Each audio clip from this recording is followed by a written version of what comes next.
안녕하세요. 맘땡 대표입니다. 오늘은 이제 우리 아이들이 매우 스트레스 받는 거, 특히 이것 때문에 정시로 돌리겠습니다 라고 하는 아이들 상당히 많습니다.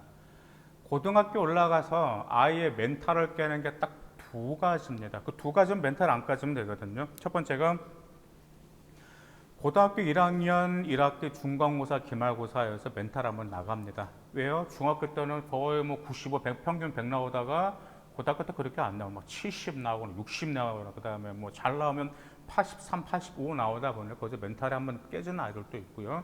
그다음 두 번째로 수행 평가 때문에 멘탈이 깨집니다. 근데 대부분 보면 제 경험으로 이제 말씀드리면 수시에서 정시로 돌린 아이들 중에 10명 중에 거짓말 조금 보태면 9명은 수행평가가 힘들어서 정시로 돌립니다. 아마 어머님들 지켜보셨을 거예요. 고등학생 자녀들 어머님들 보면은 그 어떤 어머님도 그러시더라고요. 수행평가를 해야 되는데 아이가 힘들어 한다고 왜 그렇게까지 수행평가가 많은지, 그러니까 아이도 뭐 힘들어 하다 보니까 엄마도 안쓰럽다고 그 말씀을 하시더라고요. 아마 현재 제 방송을 보고 계시는 고등부 어머님들 그 점 고려하실 거예요. 자, 그러면 수행평가, 물론 제가 컨설팅을 하면서 아이들 수행평가 첨삭까지 다 해주고 있습니다. 왜요? 아이들 같은 경우는 수행평가를 어떻게 해야 될지 몰라요. 방법도 몰라요. 더구나가 수행평가에서 가장 중요한 게 자료거든요. 근데 자료를 어디서 구해야 될지 모르는 게 있는 거죠. 먼저 수행평가는 근데 매우 중요합니다. 왜냐하면 생활기록부에서 이제 학점에서 가장 중요한 게 성적이 우상향 곡선으로 향하는 게 가장 좋잖아요. 그래서 과목의 상승도를 기록해주는 게 좋은 건데, 과목이 상승하면서 그 과목에 어떤 내용을 어떻게 공부했고 그 다음에 자신의 진로 어떻게 연관시켰는지가 반드시 나와줘야 돼요.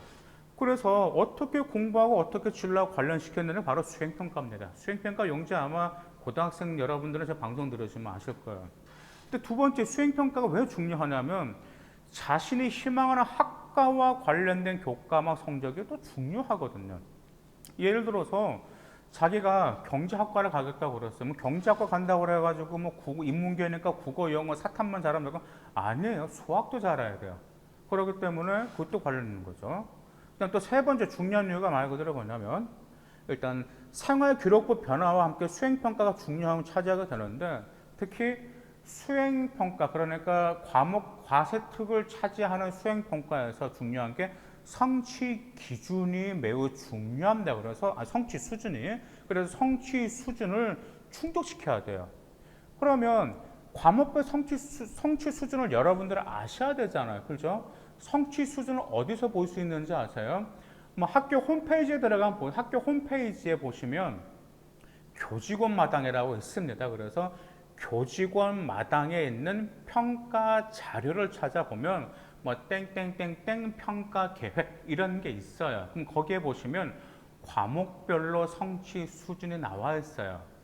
근데 만약에 학교 홈페이지에도 그게 올라와 있지 않다 그러면은 그러니까 네이버에서요 국가교육과정정보센터라고 있습니다. 국가교육과정정보센터. 그래서 국가교육과정정보센터에 들어가서 교육과정 자료실에 있거든요. 그 폴더에. 그래서 교육과정 자료실에 들어있으면 평가 기준이라는 게 있어요. 그 평가 기준 보시면 과목별 평가 기준이 있습니다. 거기 보시면 국어라든지 영어라든지 수학이라든지 성취 수준 뭐뭇으로 평가한다는 게 나와 있어요. 그런데 교황이면 수행평가를 하시더라도 그 점 한번 참조하시면 매우 도움이 되고 혹은 모르면 학교 선생님한테 그 성취 수준에 대해서 좀 알 수 있을까요? 어떻게 하시면 좋은 수준을 받을 수 있을까요?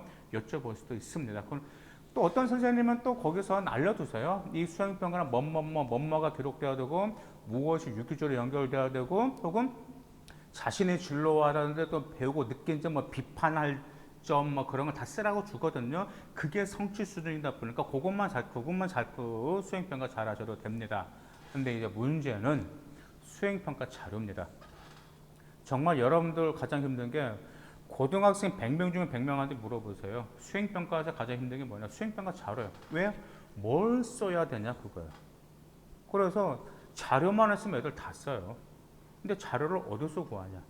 인터넷 내 구할 수 있습니다. 구글 내 구할 수 있어요. 네이버 내 구할 수 있습니다. 그렇기 때문에 일단 그 자료라는 것은 구글에서도 구할 수도 있고 인터넷에서도 구할 수도 있고 혹은 책에서도 구할 수가 있어요.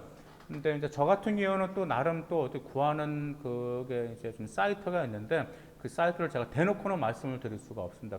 저는 이제 그 사이트에 모든 자료가 다 들어있다 보니까 근데 그게 만약 궁금하시면 댓글을 달아주시면 제가 거기서 댓글에 메일 주소를 알려주시면 제가 그쪽으로 어떻게 자료를 구할 수 있는지 말씀드릴 수가 있고요.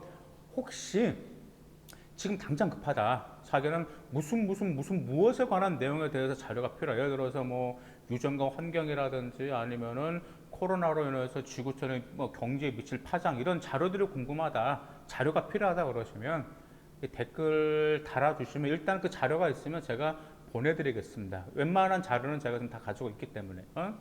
자, 그 다음에 아이들의 가장 수행평가에서 중요하게 말 그대로 진로와 관련시켜야 됩니다. 아마 그건 여러분들 동의하실 거예요. 모든 수행평가가 자신의 진로와 다 관련시켜야 돼요. 거의가 다 그렇습니다. 특히 인문계 아이들의 수학 수행평가에서 굉장히 좀 힘들어요. 왜냐하면 수학 수행평가에서도 그러거든요. 인문계 아이들에게도 진로와 어떻게 연결시킬 수 있는지 그게 굉장히 중요합니다. 근데 한번 생각 한번 해보세요.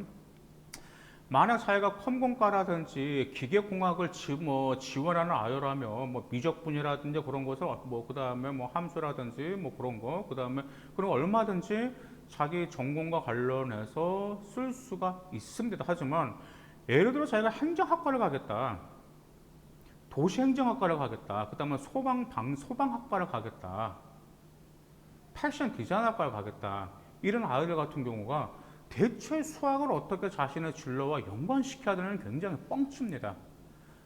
제가 진짜 올해 작년 같은 경우로 예를 들어 수학 수행평가를 보면서 이게 있었거든요. 그래서 지금 뭐 이과계열 같은 경우는 어렵지가 않았는데 도시행정, 행정, 정치, 외교, 그다음에 패션 디자인, 뭐 그다음에 뭐 영어 교육학과 그런 아이들 어떻게 지원하냐 그거 있었죠. 그래서 이건 제 이제 노하우인데 인문 계열 같은 경우는 이제 수학 같은 경우는 수학적인 공식을 자기 진로와 연관시키기는 매우 어려워요.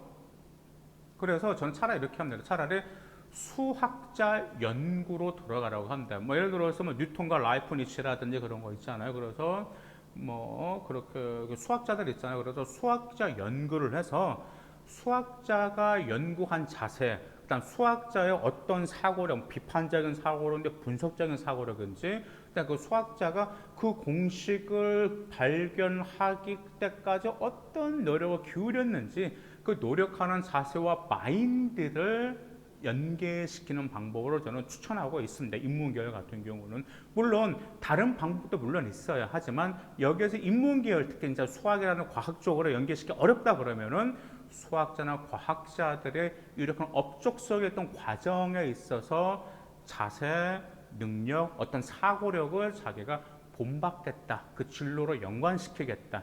저는 저 부분 이렇게 이제 첨삭을 했습니다. 당연히 네, 수행평가 점수는 매우 좋았습니다. 인문계열도요. 그러면 이제 정말 과세특이 매우 중요합니다. 학종에서요. 정말 과세특은 글자 수가 줄어들지 않았어요. 과세특이 수시에서 매우 중요한 위치를 차지한다는 것은 과세특으로 인해서 여러 가지를 알 수 있거든요. 평가 학교 생활에 충실했다는 점도 알 수 있죠. 그다음 학업 성적도 역량도 알 수 있죠. 전공 적합성도 알 수 있고 발전을 모든 걸 다 알 수가 있기 때문에 과세특이 매우 중요한데 과세특을 차지하는 핵심 70%는 바로 수행평가입니다. 그럼 그 수행평가를 어떻게 해야 될까? 수행평가는 미리미리 좀 여러분들이 조금만 노력하시면 매우 수월합니다. 그래서 저는 아이들에게 이 방법을 추천해 드립니다. 수업을 하시면서요. 국어든 영어든 수학이든 모든 과목을 수업을 하시면서 자신의 진로와 관련된 수업 내용이 있으면 그 내용을 따로 정리해 두시길 바라겠습니다. 다시 말씀드릴게요. 수업을 할 때 어떤 과목이든 자신의 진로 혹은 뭐 자신의 진로가 확실히 정해져 있지 않다면 자신의 관심을 가지고 있는 학부가 있죠. 그와 관련된 교과 내용을 있으면 따로 정리하는데 뭘 정리하냐면 동기, 왜 그게 그 과목을 알고 싶어 했는데 그 동기 어떻게 또 진로와 관련된 그 동기, 두 번째 내용 한 문장 요약하시고요. 그다음 세 번째 어떻게 진로와 관련되었는지, 그다음 네 번째 더 배우고 싶은 점. 이 네 가지만 제발 좀 요점 정리해도 돼요. 다시 말씀드릴게요. 왜 관련되었는지, 그리고 동기, 두 번째 교과 내용, 그다음 세 번째 어떻게 진로와 관련되었는지, 네 번째 더 배우고 싶은 점. 이 네 가지만 여러분 그 노트장에 옮기는 거 따로 이거 정리하는 거 10분도 걸리지 않아요. 그런데 이건 엄청난 자료고 여러분들 엄청난 주특기라는 점 꼭 기억하셔야 됩니다. 반드시 수행평가 어떻게 정리할까 말씀드렸었죠. 꼭 따로 정리하시길 바라겠습니다. 감사합니다.